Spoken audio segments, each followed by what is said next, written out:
David, welcome to People in Legal. It's so lovely to have a chat about what you've done in the past. And we had to come to New Zealand to do it. We did. It's amazing. Yeah. But you've actually got like a radio segment on ABC, which you've had for quite a while, and also a legal practice as well. So I started radio in 1983. Wow. When the guy I worked for, he had a legal segment on a then Melbourne radio station called 𝗕𝗲𝗄𝗳. His house was threatened in the Ash Wednesday bushfires, and he rang the station and said, I won't be in tonight. And remember, no mobile phones. Yeah. So the program manager came back from a long lunch and they said, well, can somebody else come? So I went, and back then they did service programs every night, and it was legal between 9 o'clock and midnight on a Thursday. Right. So that's when it started. I was there until 2011. I went from 𝗕𝗲𝗳 to 3DB, yep, to 𝗕𝗲𝗳, and then to the ABC. I think about 93. And then I moved from evenings to afternoons to mornings. Wow. And I've been every Tuesday morning on 774 ABC Melbourne, may as well give them the plug, between 10 and 10:30 since January 1996. Wow. 30 years. You must have seen a lot of stuff, like a lot of different sort of questions come up. I mean, such a variety. There's a mixture. It's more, generally speaking, mum and dad's problems, consumer problems. I've got a problem with an airline. I've got a problem with a cruise company. I've got a problem with a new car that I bought. But it's also, I'm renting.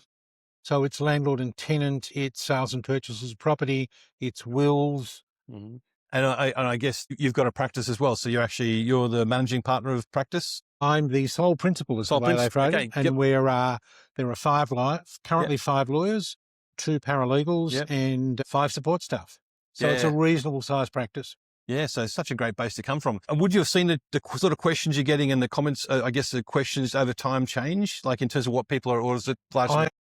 First question, I used to play with something called neuro-linguistic programming.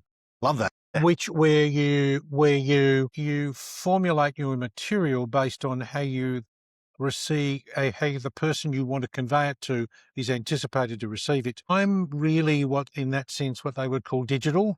So to me, that was yesterday. I can tell you that I've been doing it for 30 years, but there are very few individual calls that you remember. And I mean, how's that sort of translated for your practice? Like, have you got people that have been in calls that have heard what you do and the sort of answers you give that actually then result in stuff for your practice?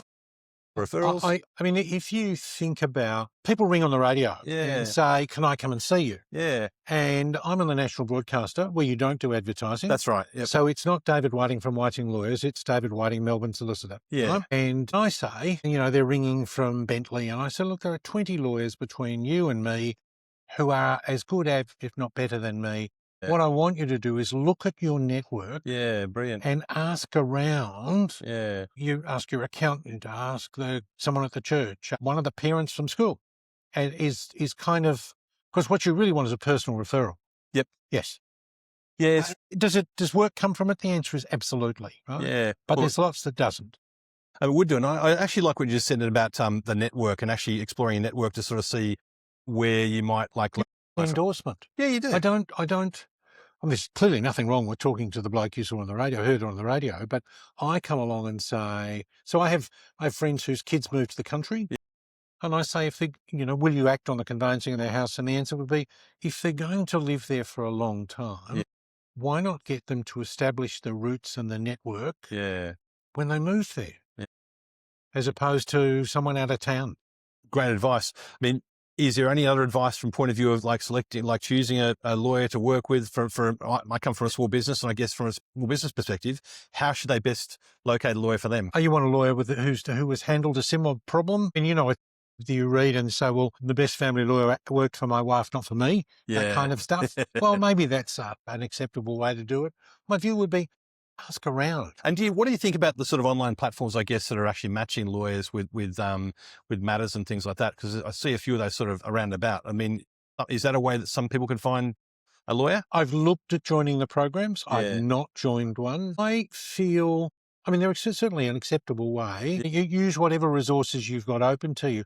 My difficulty is that there's not a great deal of effort in setting up a web platform that makes you look remarkably deep and fantastic with your stock images. And so again, to me, Yeah, if you have to. So if, I want a lawyer in Ho Chi Minh City, great. Well, I will Google lawyers in Ho Chi Minh City, but that won't be where I'll stop. And as a small business person, I get, what things could I do to actually help myself work with a lawyer? Like, what things can I do to make it easier for you to work with me? In the half-hour program, we speak to an average of 8 people. Now, if you knock 4 minutes off for the news, in 26 minutes, we give people about 3 minutes, which is not a lot.